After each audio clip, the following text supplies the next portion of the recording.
together. But today is really about recapping. Now, we touched a little bit on relative velocity at the beginning of the course, but going into a lot of what relative velocity is, looking at vector calculations again, which we've kind of already done a little bit, but touching more on it.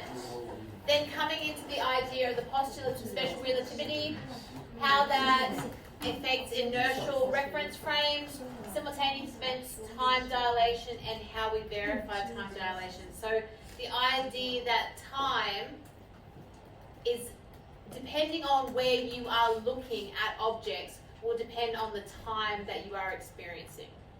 Okay, so time does not flow in the same way. But let's take a step back and think about first defining a reference frame. Now, right now, if you look at the ground, you could say that you are sitting with a reference to the ground. Okay, you would agree? If we looked at a road, okay, I want you to tell the person next to you. So, Carrie, I don't know if you want to turn around. Leslie, do you want to come sit here? Maybe we're going to do lots of talking to each other today, because it is really, it's quite a lot of concepts. So I don't know if you want to come sit, or if you want to sit next to Carrie. You want to sit next to somebody, or carry someone? But I want you to tell the person next to you, what is the frame of reference for car A? So tell the person next to you, what is the frame of reference for car A? Talk to the person next to you about it. Do you want to go sit next to Carrie, or sit there next to Camille? Do you want to turn around, Carrie, or do you want to go sit next to Sean? Just to have somebody to talk to?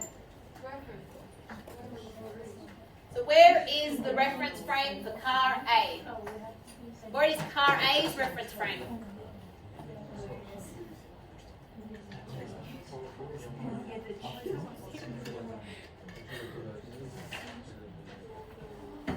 Okay.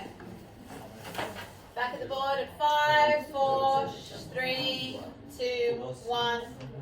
So, in car A, it's moving with a velocity.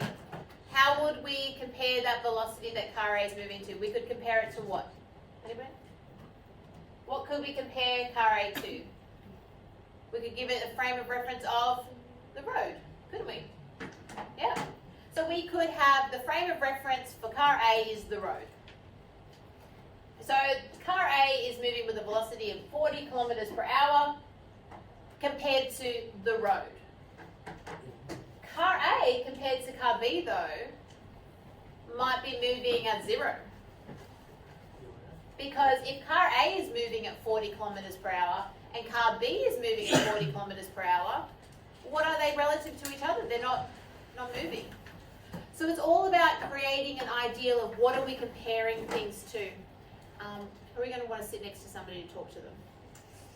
Because we're doing, it's hard what we're doing, so you've got to want we're doing lots of talking to friends today. So Carrie just moved over,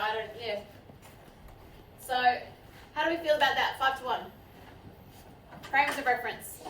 Okay? So the idea that cars are moving. So, if we step into thinking about frames of reference, if you were in a boat, I'm sailing in a boat, it's beautiful, the sun's shining, the water, it's great. But I could compare my velocity in the boat to the water. I could compare my velocity to the bank. So if I was in the boat, I would have a velocity that I'm moving with relative to the water or to the bank. I could also look at thinking, well, how's the water moving? The water's moving relative to the boat. The water's moving relative to the bank. So when we talk about frames of reference and things being relative to each other, we have to think about comparing two objects. So there is nothing such as an absolute velocity. It's always comparing to something else. Right? That is just a fundamental principle of physics, is that we're always comparing it to something else. So, when I look at this situation, I'm going to take a little step back first before we get into here. Easy way to think of is that if I am in car A, so here I am, I'm in car A. And say, for instance, we look at this first. car A is moving with a velocity of 100 kilometers per hour, right? Relative to the road. So car A is moving at 100 kilometers per hour relative to the road. Car B, alright, so I'm in car A, you guys are in car B, and you're moving with a relative velocity to the road of 110 kilometers per hour. What is your velocity relative to me? 10. So your velocity relative to me is 100 negative 10, because what are you doing? You are going to move away from me, aren't you? You're going to overtake me and go. So the whole purpose, and I'm going to say it now and put it into your brains, if for me to be a successful teacher, my goal was that the end of this hour, because there's a lot of stuff we're going to go over, is that you can define an inertial reference frame. Also known as an inertial frame of reference. They're like interchangeable.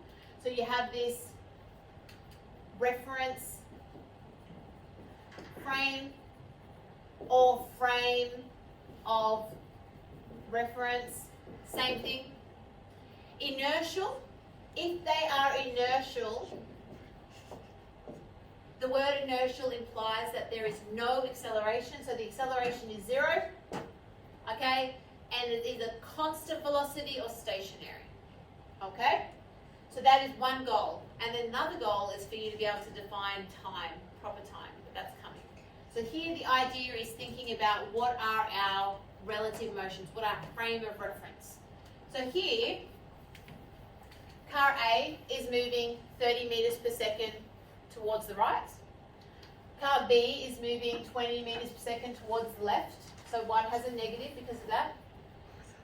So the first question I have for you to talk to your friend about is the velocity of A relative to B.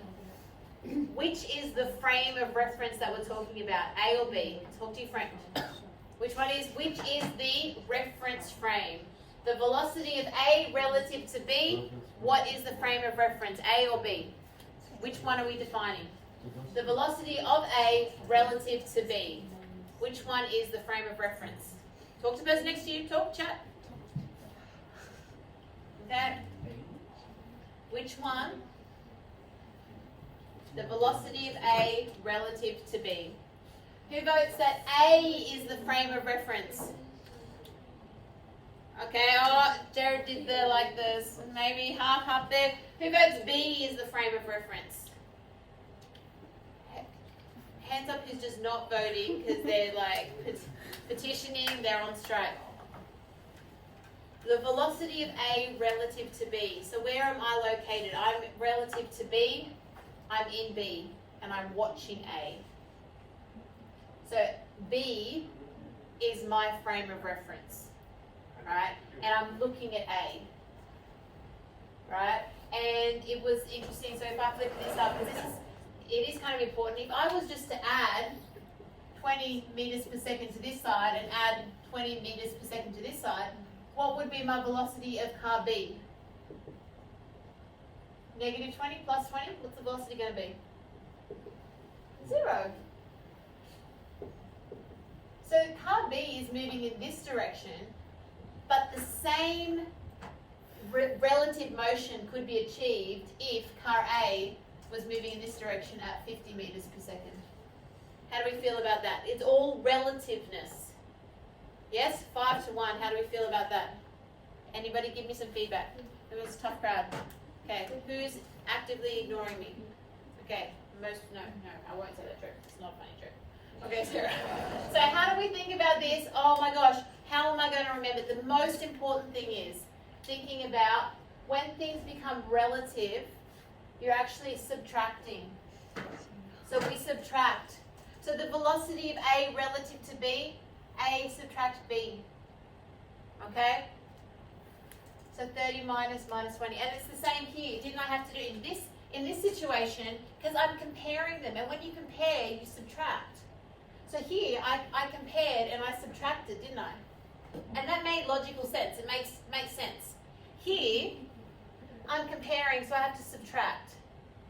Right? And it makes sense that if I'm in B, and I'm moving 20 meters per second this way, and something's moving at me 30 meters per second that way, relative, it's like 50 meters per second.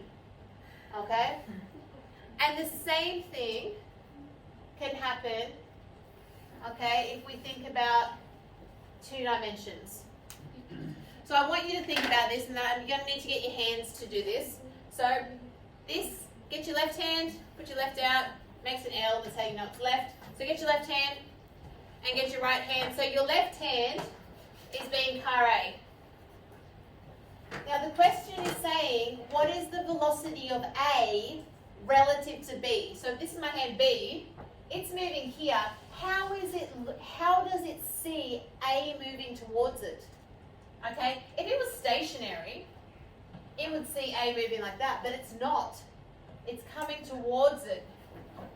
So it's actually seeing A move in this direction. So if you use your hands and you go like this, think about if you were sitting here, what you would see. Like think about what you would see as it was moving. This is the best way I'm very visual. I like to see things happening. So as this one's moving here, if you were in here, you would see this guy like he was coming towards you like that. And the way we achieve that mathematically using vectors is to remember that the one that we're relative to has to have its vector reversed. So although B is moving in this direction, in order to do this mathematically, I have to minus it, which is the same as what I'm doing up here, which is the same as what I did in these 2 dimensions there. Yeah. Okay? So similar concepts. 5 to 1, how do we feel about that? Yeah, okay. Alright, it's not that easy, but it's coming. A lot of questions in your Moodle like that. So, each observer has a reference frame. Now this is the thing I really want to focus in on. I need everybody listening. Please, need everybody listening and trying. Okay, it's not easy. Every observer has a reference frame. All of your reference frames are different to mine. It's that I don't see what you see. So you're sitting there watching the class. I'm standing here watching you. Our reference frames are different. Okay, so every single thing, okay, that we look at, or problems that we solve, or different situations in the world have different reference frames. So we have to be very specific about which one we are talking about in the question. So in this situation, I don't have a question. All I know is observer A is moving at 80 meters per second in the right. Observer C is stationary, just watching. And observer B is moving 60 meters per second in the left. So each of those 3 different people have different reference frames. They all are seeing things differently. So, the cars are not accelerating, they're moving with a constant velocity, so it's inertial, okay? So the whole idea can be, when we think about a physics experiment, is that we need to define which is relative to what. What is the frame of reference that we are looking at when we're solving the question? So what is the velocity of A relative to C? So whose reference frame are we looking at when we look at a question like that? Tell the person next to you. Answer, tell the person next to you. What is the velocity of A relative to C? Tell the person next to you. Which one? Who votes A? Who votes A is the reference frame? Who votes C? Yay! Okay. What is the velocity of B relative to C? Is it B or C? Talk to the person next to you. Talk to the person next to you. Okay. Who votes B? Who votes C? Yay! Okay, this one's harder. What is the velocity of B relative to A? So whose reference frame are we looking at? Is it B's reference frame or A's? A. So we're in A, looking at how is B moving compared to them. So what makes most sense? How is B moving compared to A? What do we need to do with the velocities? Yeah. So here, if we look at this, right, it makes sense, right? If you were in A, you are watching B moving towards you at 140 meters per second. So that is what A sees. 5 to 1, how do we feel about that? Okay? Key idea I need you to keep coming back to is, can you identify the frame of reference? The reference frame. That's the key idea. Right? It's coming back to that. Now, this is where things start to get a little bit crazy. Okay? We have a reference frame. Alright, key idea here. Alice is on a train and Bob is watching her. Now, Einstein said 2 postulates, so 2 rules that can't be 100% proven, but they're just rules that we're going to accept because we do that with physics. We're just accepting these rules. That one, the laws of physics are the same in all inertial frames of reference. The man was sitting on like a tram and came up with these ideas. Like, how bizarre is that? I'm just sitting on a tram, I'm going home after work, and I come up with 2 postulates for special relativity. That's what I do with my day now. The second is, so all laws of physics are the same in all inertial reference frames, and the speed of light is always measured to have the same value, even if the source or observers are moving. So nothing can move faster than the speed of light. That is a rule. We're done. So now, Alice is in a train. Okay, now, if I was in a train, okay, and I threw a ball up and down, right, and it took 2 seconds, right, you would all agree it took 2 seconds, right? I could move it that way, I could throw it that way, take 2 seconds. If I was in a moving train, would the relative velocity of the ball to somebody outside the train be different to inside the train? Yeah. But you can't move faster than the speed of light, so how is light different? So this is a bit of a conundrum, the idea that Alice is in a train and she shines a light, right? So here I am, I'm shining it from here, I shine it there, and Alice times it. This is a bit of a thought experiment, so it's like one of those, you can't remember. Okay, so Alice shines the light from A to B, and she times it to being 2 light seconds. Alright, so there's her time, that's fine. But Bob is outside the train. Bob is watching the light. So Bob is seeing the train starting here, would you agree? Right, the train starts here, and then for Alice, she doesn't see the train move because she's in the train, but Bob, he sees the train move, and he's watching this, okay, and he sees that the time that it takes is 3 seconds, 3 light seconds. Because the train happens to be moving at 0.5 times the speed of light. It's a very fast train. So how does that work? How can it possibly be? Because if the speed of light, technically you would think if it took more time, but how does it work? Because it has to go further distance, doesn't it? Does it have... No? How does it possibly work? The idea comes into the idea that time actually is moving differently. So the time inside the train is moving differently to the time outside of the train.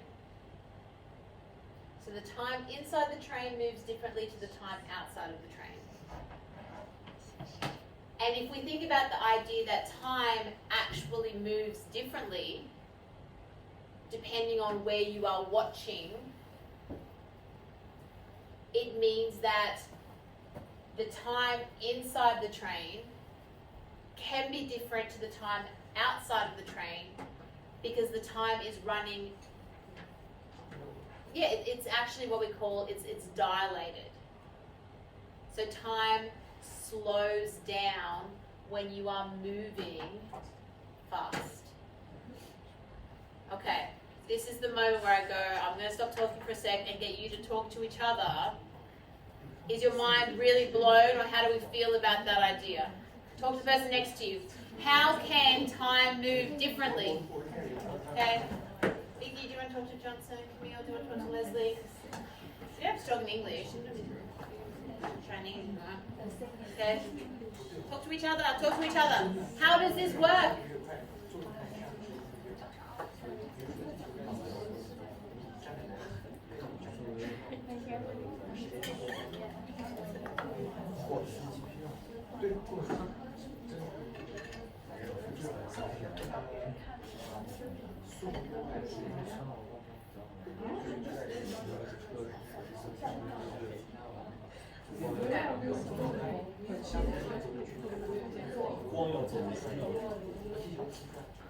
Okay, so that we get to the bit you want to get to. Back at the board in 5, 4, 3, 2, 1. A few things to note. The speed of light is always measured to be the same by the observers. It's always the same. The inertial frame of reference is a reference frame which is not accelerating, but moving at a constant speed or zero, okay, velocity. Proper time, proper length are measured by an observer at rest in the inertial, okay, frame. Lengths measured by an observer moving relatively to the inertial frame are always less. We're going to talk more about that next week. Time measured by an observer moving to an inertial frame are always slower. Okay, so for Bob, he was outside looking at the inertial reference frame, so he experienced dilated time. It took longer for him than it did inside the inertial reference frame. Relativity is symmetric. Both Alice and Bob see each other's time running slowly. Okay, so it's where inertial reference frame. It's getting that frame of reference that we're talking about from the question perspective. Now, I'm going to move to this one. So when we look at it like this, if we can accept that time moves differently, so time is relative depending on how we're looking. If we think about Alice as being in the train now, and she is in the train and she has a light, and here she is inside that. She's got a little flashing light and it pops up and hits the top of the roof, and she times that. Right? Would you agree? So she's got a little light source, ping, hits there, she times it. So this is Alice.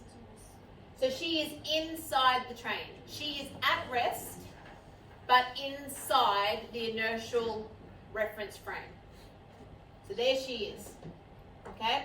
Now, distance is equal to what? How do you find distance of a it's not accelerating, so how do you find distance of an object, that an object has moved? BT. Yeah. Okay? So this is the light source, and we're inside the train. Alice is going to see that the light, which is moving at a velocity of c, because it's light, so it's moving with c, and it's going to travel for t. That would be the distance from there to there. Would you agree? Yep. Now, Bob, however, Bob is outside. the inertial reference frame. So he's looking at that, okay?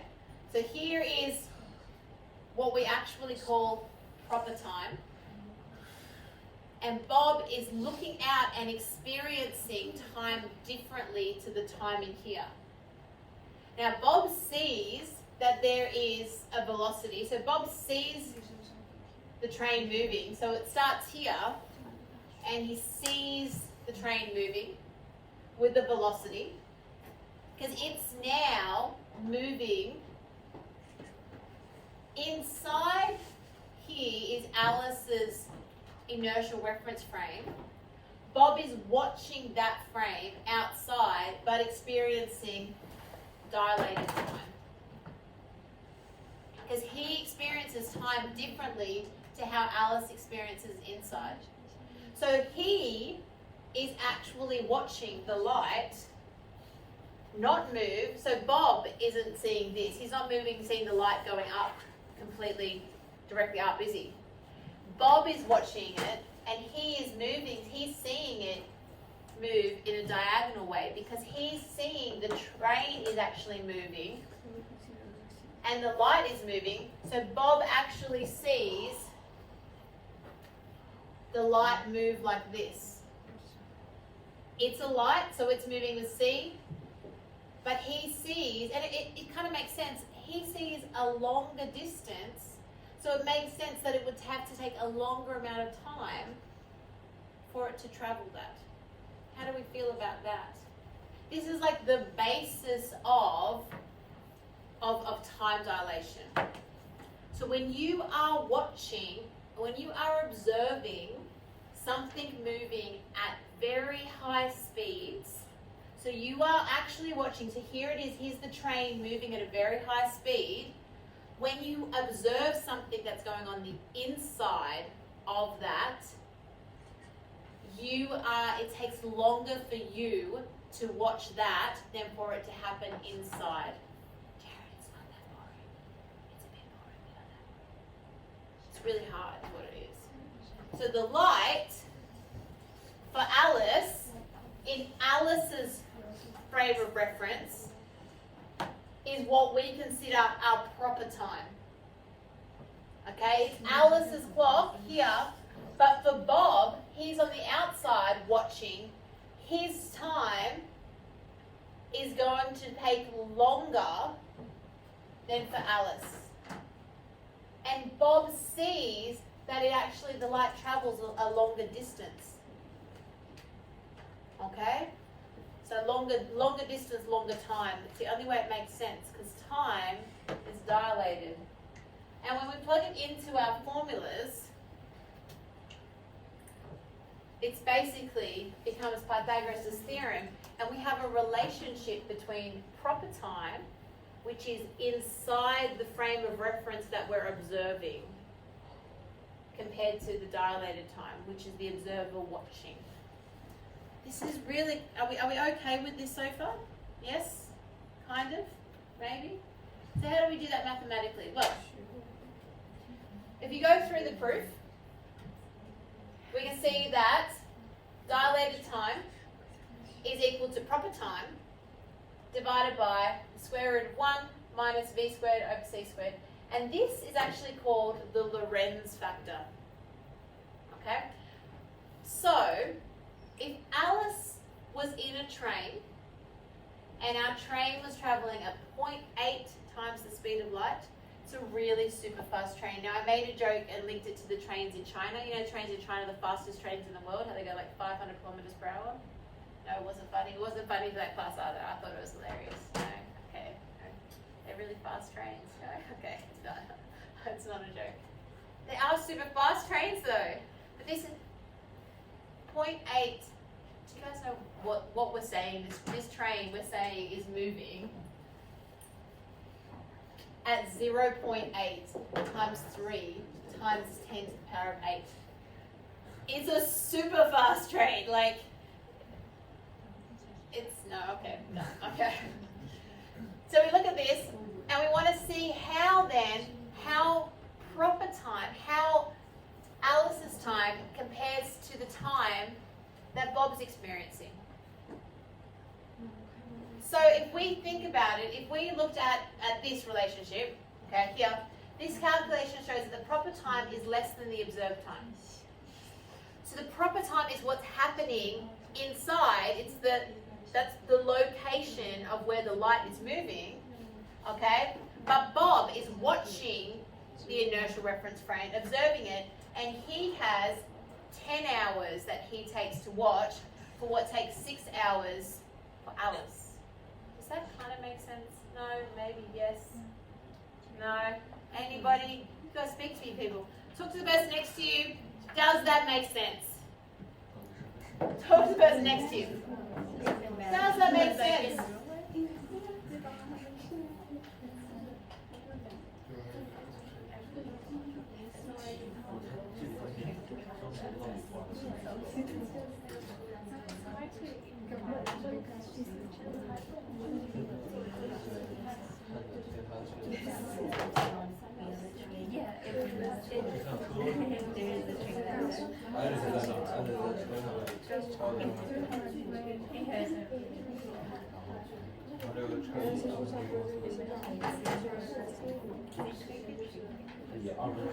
I'm really including you, are they, Johnson? What about everybody else? Come on. What about Leslie? Leslie wants to, Vicky. Johnson's very nice. He wants to talk to you, I'm sure. Don't say no. This is like embarrassed now.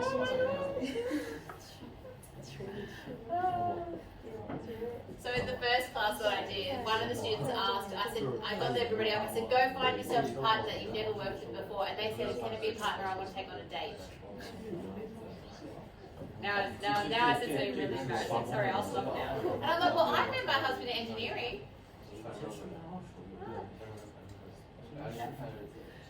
Okay, so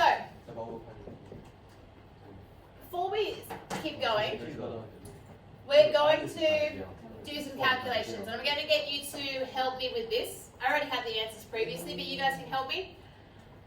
We want to think about, because ideally I want to show you the effect of traveling close to the speed of light. Because time dilation is a real thing, and we'll talk briefly about GPS. So the idea that everybody knows where GPS comes from, so global positioning system, and you need satellites. So here's the Earth, right? Here I am using my mobile phone. But the reason that my mobile phone can tell me where I have done that multiple times. I've been lost and gone, ooh, I don't know where I am. But my GPS, because there's a satellite here that pings, doesn't it? Now this satellite is circling the globe. A lot of them really, really fast, but still not that fast. Still not, see. But it's traveling to the point where these satellites are actually losing time. So time does not travel the same, like time is not the same value on a GPS satellite as it is on Earth. It is a different. Alright, so I think we did it in the first class. The time on a satellite was 23.9 something hours. So it's not that much compared to when 24 hours had passed here on Earth. So when 24 hours has passed on Earth, less time had passed on the GPS satellite. So time is not the same. That like blows my mind. So if you were on a satellite orbiting the Earth, you would age slower. Like your birthday wouldn't be the same. Like you would be experiencing time differently. Okay. So you're about to help me now have a look at the effect, okay, of traveling close to the speed of light. And the way we do that is we look at the Lorentz factor, which is this value here.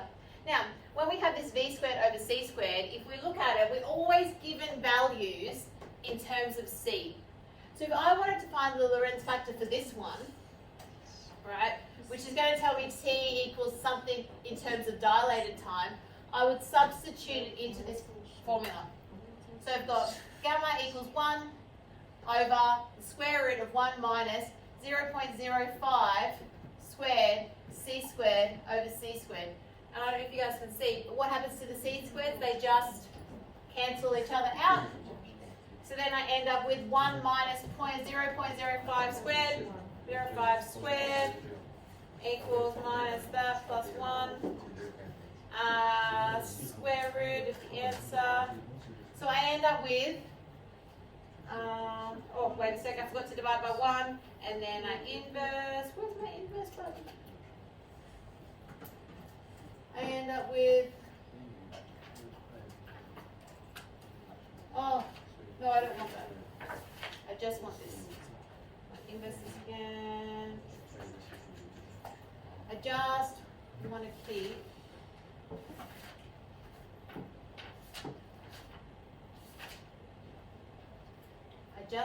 find out this bit. I don't want to keep it in terms here. So I want to have t equals 0.9987 t dash. So for the first one, if I'm traveling at 0.05c, so I don't want to calculate that. I just want to calculate t dash equals t over this, b squared over c squared. So I want to calculate this. So if I am traveling at 0.05c, which is still really, really fast, the time on my watch, okay, will be less by 0.9987 compared to somebody observing me. How do we feel about that? So if I did again the same thing again to you, for this value here, plugged 0.1 squared in there, so it becomes t dash equals t over 1 minus 0.1 squared, 0.1 squared. Can somebody else do some other values for me? X equals point.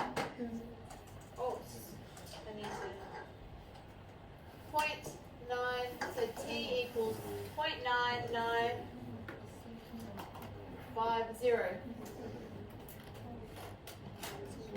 Anybody feel like doing any others? I do already have it on my phone from when I did it before.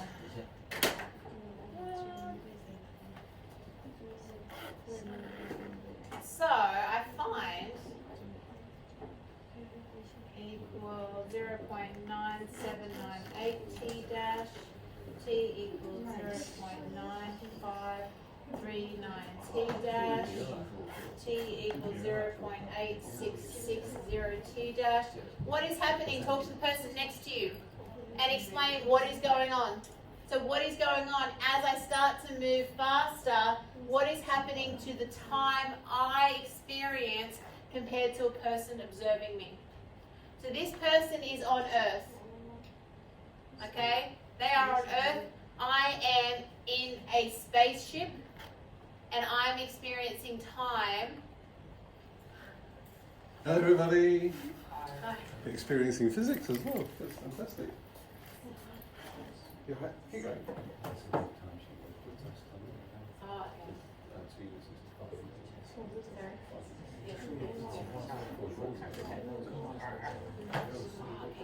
So I'm experiencing time at a lower pace. Slower pace. The heartbeat goes down. Even her heartbeat will be slow. Okay. Talk to the person, and then when we get to this value here, what do we notice? So look at, if you can travel at 0.999 times the speed of light, look at this value, 0.0447. What is happening? Talk to the person next to you. What happens when you get down to those low times, to that speed? How's this one going, Sarah? You getting good at it now?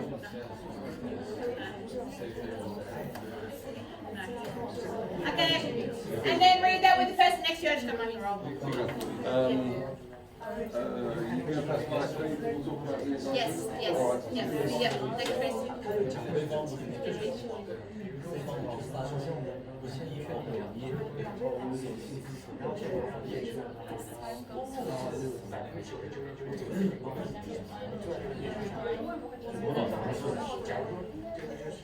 Wincy, Darcy, RC, Cecilia, Terry, Carol, Ella, no Ella, yeah, Billy, Charlotte, Solomon, Ryan, Lola, Zoe's a place to see, Nikki, Jared, no Nick, Leslie, Jared, Johnson,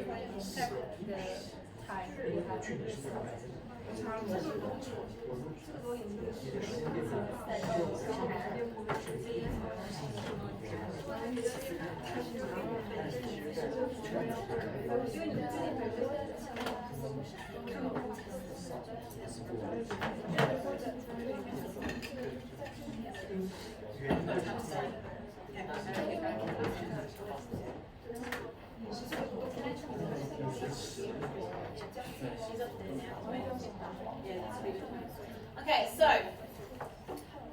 dilated time. As you approach the speed of light, basically time moves to a standstill.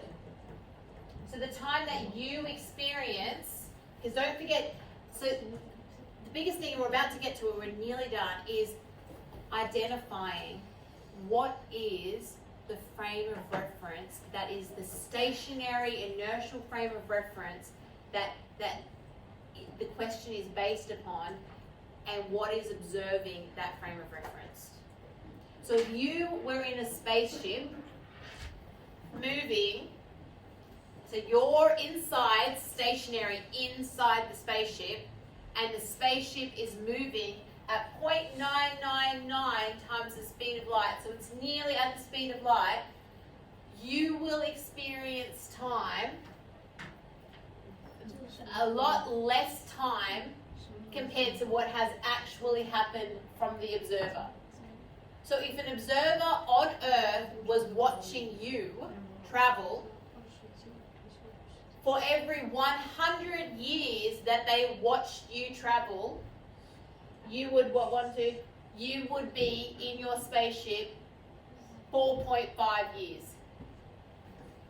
Okay? So if we look at, so here, so for instance, if we looked at, if I was on Earth, I'm going to experience time faster than I will be watching you in a space shuttle, right, moving away. So I'm on Earth, this is my dilated speed, dilated time. If I have 100 years on Earth, here you are having proper time in your stationary inertial reference frame on the space shuttle. How many years will you have passed? 66. So as we on Earth watch the space shuttles moving away from us at these types of speeds, inside the space shuttle, time has slowed down for you. If you are on Earth, you will oh no, I'll just leave it at that, unless sometimes I say too much. Okay, so mathematically, if we're given questions, because we're right on time here, the number one key thing to do is to, in the question, make sure you have identified what is proper time. And proper time is the time on the inertial reference frame that is the purpose of the question. So the astronaut is moving at 0.7 c, so 0.7 times the speed of light relative to the observer. So where is the inertial reference frame? The astronaut. Because the observer is always watching the inertial reference frame. A light in the astronaut's inertial frame flashes once and flashes again after 1 hour. Okay, what time interval between flashes does the observer measure? So the observer is watching it flash once and then flash twice. If it takes 1 hour for the difference on the space shuttle. If I put in my mathematics, it will be 1.4 hours for the observer. And the key to doing these questions, because in the exam you won't be told the proper time, this becomes just a mathematical substitution if you identify which one is the proper time or which one is the observed time. So proper time is always where we have the inertial frame of reference, and that's always the stationary, like in the train. Alice was in the train. She was stationary in a train that was moving. If you're an astronaut, you're in the spaceship that is moving, but you're stationary in the moving. That's always the inertial frame of reference. That's the starting, that's the proper time that you have to think about. And the other time is always the time that has been dilated, which means it's bigger. How do you feel about that? That's the key thing I need you to understand, is being identified the inertial frame, so you can get proper time. If you've got proper time, it's just a calculation. Okay. That's the end of the lesson. How do we feel? Any questions about that? Anybody's mind like? Okay. I think that's 3 times. I've never taught it before. It's just not taught in schools here. And it's really hard. It's really hard. How do you guys feel about that? I will. Okay. You should become physicists. Okay. Kind of ignore Johnson. Had your opportunity.